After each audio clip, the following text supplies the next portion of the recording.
Now, CD Projekt Red isn't talking publicly much about Cyberpunk 2 as it is in pre-production, but their job listings are saying plenty. Between late 2025 and early 2026, the studio has been and will be continually posting dozens of positions for the Cyberpunk sequel, and reading between the lines reveals a surprising amount about what the game will be, what we might actually get to play. Now, the first thing that jumps out from these job listings is what kind of people CD Projekt Red is hiring. These aren't positions for environment artists or quest designers or the hundreds of developers who will eventually build Night City 2.0. Instead, at this stage, it's almost entirely senior leadership roles with titles like lead network engineer, lead narrative producer, and expert technical artist. This tells us something important. Cyberpunk 2 is still in what the industry calls pre-production, as they're not actually building the actual game yet, but rather building the tools, systems, and pipelines that will let you build a game efficiently later. Right now, around 135 people are working on Cyberpunk 2, and they're spending their time on things like animation pipelines, graphic rendering systems, and multiplayer networking architecture. Job listings extend through April and May of 2026, which means CD Projekt expects to still be hiring leadership well into next year. When you factor in interview time, relocation, and the months it takes for new hires to become fully productive, these people won't hit their stride until late 2026 or early 2027, likely when full production starts. Of course, I've broken this down in my multiplayer breakdown of Cyberpunk 2, which I'll leave in the description and pin comment section below. Yes, multiplayer is happening for Cyberpunk 2, as one of the biggest reveals buried in these job listings is that multiplayer isn't some distant dream or potential post-launch addition. It's being built right now from the ground up simultaneously with the narrative of Cyberpunk 2. The lead network engineer position explicitly mentions designing multiplayer architecture, matchmaking systems, and server performance optimization. Meanwhile, the technical QA lead posting talked about capturing debug network messages and identifying points of failure in multiplayer scenarios. Now, that's not the language of we might add this someday, that's the language of we're actively testing this right now. This makes sense when you remember that Cyberpunk 2077 originally had a multiplayer plan that were eventually scrapped due to the troublesome launch. CD Projekt clearly hasn't given up on the idea, but this time they're smart enough to build it from day one rather than trying to bolt it in later. And it does seem that this isn't just going to be co-op missions, this is going to be like GTA Online, shared instant world with many activities and quests, and of course microtransactions. Another thing these job listings reveal is that first-person combat is here to stay. If you were hoping CD Projekt Red would switch to third-person view like the Witcher series, the job listings have bad news for you. The senior level designer position specifically requires extensive knowledge of action RPGs with an emphasis on first-person shooter gameplay, so the FPS POV is staying. The good news is that the senior encounter designer role emphasizes creating combat that caters to all available playstyles, with both handcrafted set-piece battles and emergent systematic encounters. Translation: whether you want to hack your way through missions, sneak past enemies, or go in guns blazing, the game is being designed to support your approach once again. These job listings also show that they are mastering Unreal Engine 5, as nearly every technical position mentions Unreal Engine 5 expertise as a requirement, which makes sense since CDPR abandoned their proprietary Red engine after Cyberpunk 2077. But the level of technical detail in these listings is telling. They're not just learning to use UE5, they're building custom rendering pipelines, developing advanced shader systems, and prototyping new graphics technology within the engine. The expert technical artist position talks about conducting look development, breaking down high bar visual goals into real-time procedures, and collaborating on GPU budgets. This is deep, foundational work that has to be completed before artists can start to create the actual game world. It's another sign that they're still building the infrastructure. Interestingly, one posting mentioned familiarity, Epic's MetaHuman workflow as a desired skill. Now, MetaHuman is Epic Games' advanced system for creating photorealistic digital humans. CDPR successfully integrates this technology, we could see character faces and performances that will blow away Cyberpunk 2077's NPCs. There's also going to be a new motion capture studio, which is going to change everything for Cyberpunk 2. CDPR confirmed in the Q3 2025 financial results that they're building a new performance capture studio in Warsaw with 2 stages. Now, this is a big deal.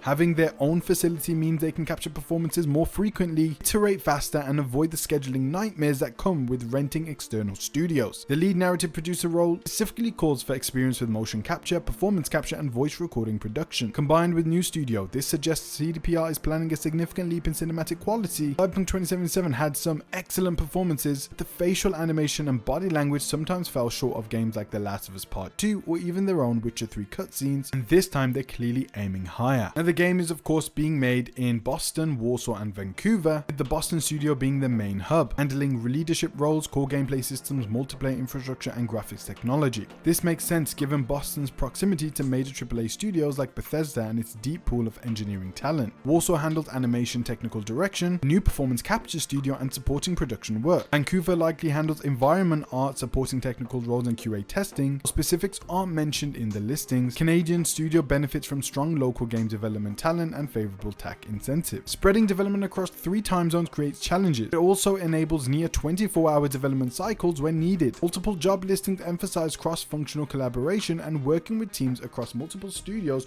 which shows CDPR understands the complexity and building management structures to handle it. Although these job listings tell us a lot about how Cyberpunk 2 is being made, they are silent about the things that we want to know as fans. There's no mention of story, characters, or settings, but we do know that it's going to be set in a new city along with Night City 2.0. It's also very likely due to when this game is going to be released. Of course, it's coming to PlayStation 6 and the next gen Xbox, and you'll even be able to play it, of course, on your Steam machines and PC. The main thing I'm excited about is the multiplayer component, as it seems that this is going to be a huge deal for the next Cyberpunk game, not in terms of the single player campaign, but just the ongoing service aspect, where after you're done with the single player campaign, you can go into the multiplayer just like GTA Online, and it will be a completely new experience for your custom character, likely in Night City 2.0 and this new Chicago Gone Wrong City. I have broken down the entire aspect of this multiplayer component from the lead network engineer post and much more details that CD Projekt Red has given us this year and over the last few years, and I've broken it all down in that video, which I'll leave in the description and pinned comment section below. And guys, it is finally here. The Balboa Club Witch Hunt Collection Volume 1 is now available and will run from December through February, and this drop is specifically inspired by The Witcher, as I wanted to blend the styles of the wrestling world with the games we all know and love. But please go ahead and check out the Balboa Club store. It's on the channel store page, and the website is in the description and pinned comment section below. Please, Lord, give me a sign, a sign. I wanna be the greatest. Everybody on the fake shit. I look around and feel like everybody is the fakest. I make this every day and I'm impatient, hoping one day I blow up from the basement. Statement.